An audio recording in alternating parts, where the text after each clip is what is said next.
When we consider Israel's strike on Iran's nuclear sites, most of the world's attention lands squarely on the action itself. The drama of military engagement, the flashing headlines, the satellite images of destruction, but rarely do we pause to fully grasp the immediate geopolitical shockwaves that follow in its wake. The truth is, military actions at this scale do not exist in isolation. They radiate outward, igniting responses, stirring fears, recalibrating alliances, and testing the fragile balance that holds this volatile region together. Israel's rationale for striking Iran's nuclear facilities is grounded in a long-standing doctrine of preventative defense. That is, acting decisively before a threat becomes irreversible. To Israel, a nuclear-armed Iran is not just a theoretical danger. It is an existential one. Iran's repeated calls for the elimination of the Israeli state, coupled with its support for proxy militias across the region, provide a sobering backdrop against which Israel chooses not to wait for the inevitability of conflict, but to take the initiative in trying to prevent catastrophe. The moment the strike occurred, the Middle East was jolted into heightened alert. Iran, of course, responded with aggressive rhetoric and military posturing, but what's less visible, and arguably more consequential, is the reaction from other key players. In countries like Saudi Arabia and the United Arab Emirates, governments found themselves walking a tightrope. Though they share Israel's concerns about a nuclear Iran, they are wary of open confrontation. Overnight, statements of neutrality veiled deep anxiety. Behind closed doors, there was a sudden flurry of diplomatic traffic. Urgent consultations, risk assessments, damage control. Then there's the role of global powers. The United States, Israel's closest ally, publicly reiterated its support for Israel's right to self-defense while emphasizing restraint. But privately, a moral and strategic schism loomed. Washington knows that its wider interests in the region, including the safety of its troops and the continuity of oil exports, rest on a delicate balance. For the U.S., Israel's action reignited old challenges: how to support an ally without lighting a fuse that could draw American forces into another prolonged Middle Eastern conflict. At the same time, Russia and China were quick to condemn the strike, not necessarily because of allegiance to Iran, but because unrest in the Middle East undermines Western cohesion and distracts NATO from their own geopolitical maneuvers in Ukraine, in Taiwan, and beyond. The regional axis of resistance: Iran, Hezbollah in Lebanon, and various aligned militias in Iraq, Syria, and Yemen, mobilized almost immediately. Skirmishes flared up, missiles flew across borders, and fears of a broader regional war edged closer to reality. Israel's northern border became tense. Civilians on both sides braced for what could evolve into a tedious and devastating drawn-out conflict, one with no clear front and an ever-expanding list of groups involved. Importantly, the airstrike shattered much of the existing diplomatic groundwork. In recent years, there had been fragile momentum courts-eyed developments hinting at broader Arabes, Israeli normalization under the Abraham Accords. But those negotiations, tenuous to begin with, were likely paused indefinitely. Nations that had once considered warming relations with Israel were now forced to publicly distance themselves, if only to appease angry publics and religious sentiments on the street. The hope for a new era of diplomacy was, at best, shelved. At worst, it was discarded altogether. Meanwhile, within Iran itself, the strike changed dynamics overnight. Despite years of civil unrest, political oppression, and economic hardship. The Israeli attack temporarily united diverse factions of Iranian society under a banner of nationalism. The regime, increasingly out of touch with its own people, found a rare opportunity to shore up legitimacy. It pointed to Israel's strike as proof of its long-standing narrative of Western aggression and Iranian victimhood. It became easier to justify crackdowns, increase surveillance, and restart centrifuges with public approval. Far from halting Iran's nuclear ambitions, the strike may have inadvertently accelerated them. And then there are the silent corridors of diplomacy, the back channels, the intelligence briefings, the rapid fire meetings at the UN Security Council and European Union. Allies that once wore their policies clearly must now speak more cautiously. Agreements once signed in open daylight now need to be redrafted in hushed tones behind closed doors. The weight of the strike does not stay in the desert. It echoes in the tiled halls of every foreign ministry. So, what does this immediate uproar reveal? More than just fallout, it reveals fragility. An interconnected world where a military decision in one corner can trigger diplomatic aftershocks across continents, where alliances are tested not in speeches, but in how leaders respond when their interests are threatened, and where the question of justice, of defense, and of global responsibility becomes more complex with each missile launched. Israel's strike on Iran's nuclear program was not an isolated act of desperation or aggression. It was a spark in a forest of dry timber, setting off a chain reaction that even those who lit the match may not be able to control in full. We must ask ourselves, soberly and with discernment, what kind of world are we entering when one strike, however strategic, can rearrange the compass of global peace overnight? The price of preemptive action is never paid in missiles alone. It is paid in the silence of diplomacy shattered, the cries from borders redrawn in haste, and the new, uncertain reality we inherit in its wake. While the missiles may have landed in the heart of Iran's nuclear infrastructure, the tremors rippled far beyond the Middle East, reaching into energy markets, rattling economic foundations, and stoking uncertainty in global supply chains. Often, when we speak of military conflicts, we isolate them, forgetting how deeply intertwined they are with the systems that power our everyday lives. Israel's strike on Iran was not merely a regional event. It was a global economic disruption waiting to unfold. And unfold it did, almost instantaneously. Iran occupies a pivotal role in the global energy landscape.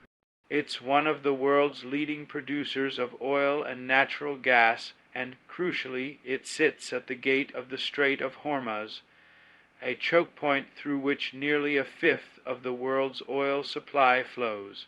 When that vulnerability is threatened, even indirectly, the response is immediate, not just in military formations, but in the markets. Within hours of the strike, energy prices spiked, not just for the countries that rely on Middle Eastern oil, but across the global economy. Even those who don't buy a single barrel from Iran or its neighbors suddenly found themselves paying more at the pump, watching their heating bills rise and seeing inflation already an issue in many parts of the world begin to surge once again. And that's the part of the impact that's often left out of headlines. Conflicts of this scale are not contained. The world is no longer segmented into neat corners of isolated economies. We are a network interlinked through trade, currency, investment, and energy. A fuel tanker delayed in the Persian Gulf doesn't just affect Tehran or Tel Aviv. It delays factory production in Germany, affects transportation costs in India, and cuts into the operating margin of small family-owned businesses in Midwest America. It reaches every person, often without them realizing why.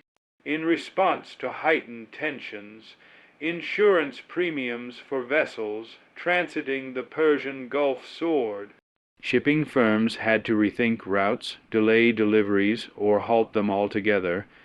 That's not just about crude oil, it's about the byproducts too: plastics, fertilizers, industrial chemicals.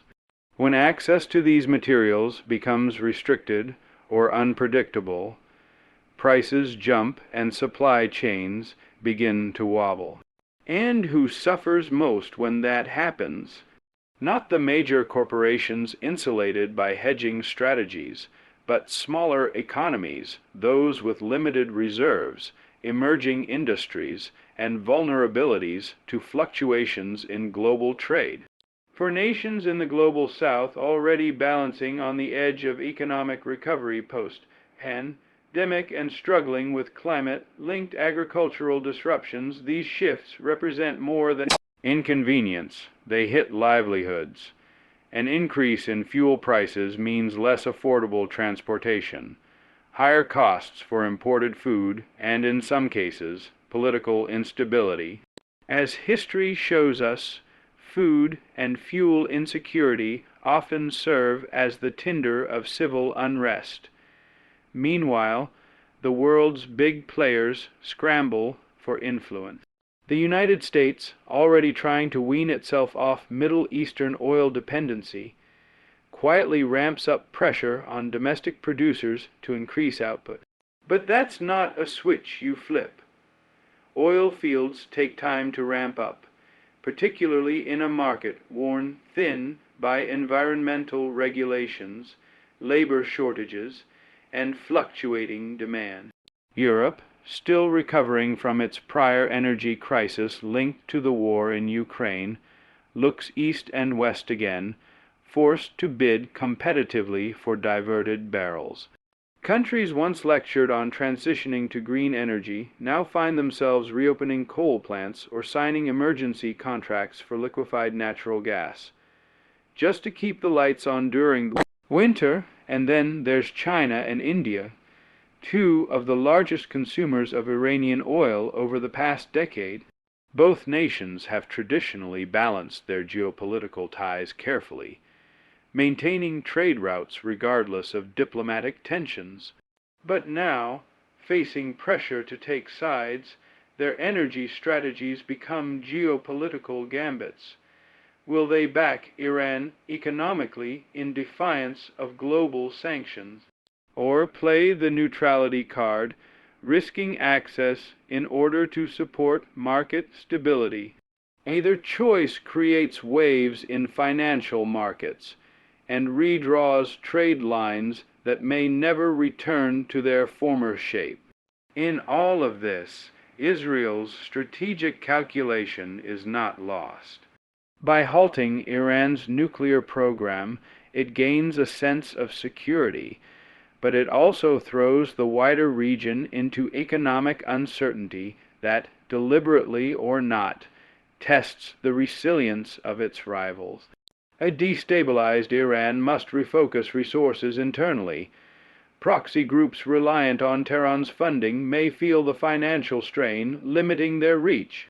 The caveat, of course, is that global citizens become collateral damage, not through bombs or bullets, but through inflation, energy scarcity, and economic strain. What makes this moment especially concerning is its timing. The global community is already stretched thin, dealing with the lingering inflation of a post-COVID era, the fallout from the war in Ukraine, and the enormous cost of climate-related disasters. The capacity to respond to another economic shock is limited. Central banks are cautious, economists are wary, and ordinary people, already wearied by years of uncertainty, might find themselves once again struggling to make ends meet for reasons that seem, at first glance, distant and disconnected. But they are not disconnected. They are symptoms of a world that cannot separate war from wallet, conflict from commodity. The markets know this, the people are beginning to sense it. And the global system, this fragile equilibrium of supply, demand, and diplomacy, now teeters once more, all because one conflict in one region reignited the age-old question, what is the cost of security, and who, in the end, pays the price? In the shadow of every strike lies the everyday life it quietly disrupts. In the current age of global tension and technological warfare, it's not just missiles and machinery that shape battlefield. It's the frameworks of law, the codes of sovereignty, and the fragile agreements that hold our international system together. When we look at Israel's strike on Iran's nuclear sites, what we're also witnessing, whether we realize it or not, is a profound challenge to the very rules that supposedly govern how nations interact, how threats are addressed, and where the boundaries of sovereignty begin and end. International law has always tried to walk a delicate line between idealism and reality, between upholding peace and permitting nations the right to defend themselves. The United Nations Charter, a foundational document of the modern world order, forbids the use of force by one country against another, except in cases of self-defense, and even then, only when an attack has occurred or is clearly imminent. That word, imminent, is a legal tightrope. Who defines imminence? Who decides when a situation has passed from a theoretical danger to an imminent attack? Israel has long argued that a nuclear-armed Iran constitutes not merely a strategic threat, but an existential one. Iranian leadership has, on multiple occasions, referred to Israel in apocalyptic terms, and Tehran's support of proxy groups like Hezbollah and Hamas only adds to Israel's perception of growing encirclement. From this standpoint, waiting until Iran tests or deploys a nuclear weapon could mean waiting too long. And thus, Israel's strike becomes a declaration not only of survival, but of a new interpretation of what sovereign defense looks like in the face of modern threats. Yet making that case on the global stage is far more complicated. Once a nation takes it upon itself to define what imminent means, it creates a precedent.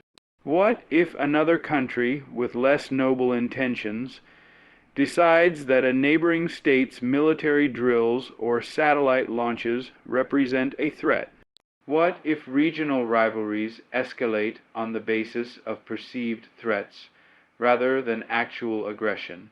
Israel's choice may be defensible in one light, but it also opens a door, a loophole, through which other powerful nations may justify their own preemptive actions. This is how global norms erode not suddenly, but gradually, by select exceptions made in extraordinary circumstances. The strike also forces us to examine the concept of sovereignty itself. At its core, sovereignty is a nation's right to govern its own affairs without outside interference. Iran, despite its regime's many violations and its opaque nuclear ambitions, is still recognized as a sovereign state by the international community.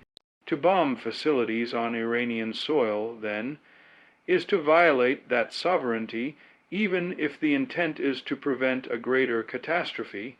And herein lies the old and thorny question: when does the right to defend oneself override the right of another to exist independent of that interference? This isn't a purely legal question, it's an ethical and diplomatic one as well. And it's testing the fabric of multinational institutions like the United Nations and the International Atomic Energy Agency. The IAEA has worked for decades to monitor nuclear proliferation and address violations through diplomacy and sanctions. When a nation bypasses that process and resorts to force, it questions whether diplomacy is still effective in a world where the stakes have grown too high for patience. Some applaud the boldness, others fear the erosion of process, that if enough nations follow this path, what remains of mutual accountability? There's also a darker consequence to consider. The strike may set a new standard not only for action, but for hypocrisy. If the global community is selective in its condemnation, if some nations are allowed to strike preemptively while others are punished for merely crossing borders, the principle of international law loses its moral weight. It becomes a tool for the powerful alone, and weaker countries increasingly see law not as protection, but as a cage. Trust decays, global cooperation frays, and the world shifts toward a new realism where force is not just the last resort, but the first key to influence. This moment may also inspire other regional powers to reconsider their own policies. If preemptive strikes are potentially justifiable, what is to stop Turkey, Pakistan, or even non-state actors from designing their own versions of acceptable preemption? Once the line is blurred, accountability becomes murkier, and the fog of war is no longer just a phrase. It's the new reality of diplomacy. Israel will argue, and perhaps with merit, that the strike was necessary and measured, aimed narrowly at preventing nuclear escalation. But the international system depends not only on the logic of individual nations, but on a shared script of behavior in which rules, not readiness, govern response. The deviation from that script, even when driven by genuine security concerns, may leave us all more vulnerable in the long run.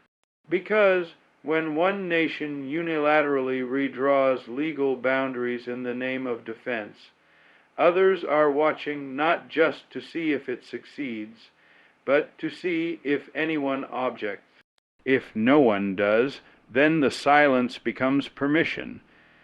In moments of global crisis, our first instincts are often political, strategic, economic. We analyze the maps, we consult the data, we calculate ripple effects, but there is another layer, deeper, quieter, and often neglected. It is the moral and spiritual dimension of power. The question isn't only what Israel did or why it did it. It's what such an action means for humanity, for our shared values, and for the faith we profess to carry into every sphere of our lives, including war. When Israel launched a preemptive strike on Iran's nuclear facilities, it didn't merely light up radar screens. It illuminated painful ethical questions that many are reluctant to ask aloud. And yet, for people of faith, especially those shaped by a Christian world, these questions matter profoundly. We must begin by acknowledging the very real dilemma Israel faces. If someone threatened your family, if they promised to destroy your home and had begun assembling the weapons to do it, would you wait for the attack to come, or would you act first to prevent it? It's not a hypothetical for Israel, it's history repeating itself.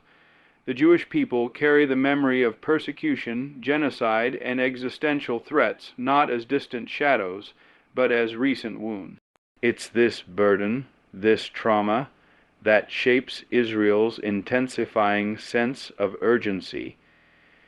It believes, with conviction, that waiting could mean annihilation. And so, the strike on Iran's nuclear sites was, in many ways, born from fear. A fear that many in the West don't fully understand. But here is where the moral challenge deepens. Scripture does not shy away from the language of defense or justice. Ecclesiastes reminds us there is a time for war and a time for peace. Romans 13 speaks of governing authorities bearing the sword as instruments of order. But biblical justice is always tempered by humility, by the awareness that vengeance belongs to God, and that every use of force bears a weight not just on the body, but on the soul. In a world increasingly defined by ideology, nationalism, and boundary disputes, we must ask, what kind of moral framework do we have for war? And more specifically, what does it mean to choose war before it begins? Preemptive action, by its nature, assumes knowledge of the future. It places immense trust in intelligence reports, risk assessments, national interest. But what if those reports are wrong? What if there were unseen alternatives still on the table? What if, in trying to forestall evil, we unwittingly unleash it? The moral cost of war is never confined to the battlefield. It reaches civilians. It fuels radicalization. It hardens hearts, not only in Tehran or Tel Aviv, but across cities, churches, temples, and communities all over the world. For every bomb dropped in the name of safety, there is a child somewhere who grows up knowing only the sound of fear. That shapes a soul, that imprints something lasting on the human conscience. The question that must rise from the ashes, particularly for people of faith, is not just, was this necessary, but was this right? There is also a unique irony at play. For centuries, Jerusalem, Israel's capital, has been a symbol of divine promise, a city sacred to Jews, Christians, and Muslims alike. Yet here we see divine symbolism entangled with military pragmatism. Israel claims spiritual legacy. Iran cloaks its identity in religious resistance. And meanwhile, the name of God is strapped to the justifications of both. But God is not a flag, faith is not a weapon, and theology should never be used to baptize destruction.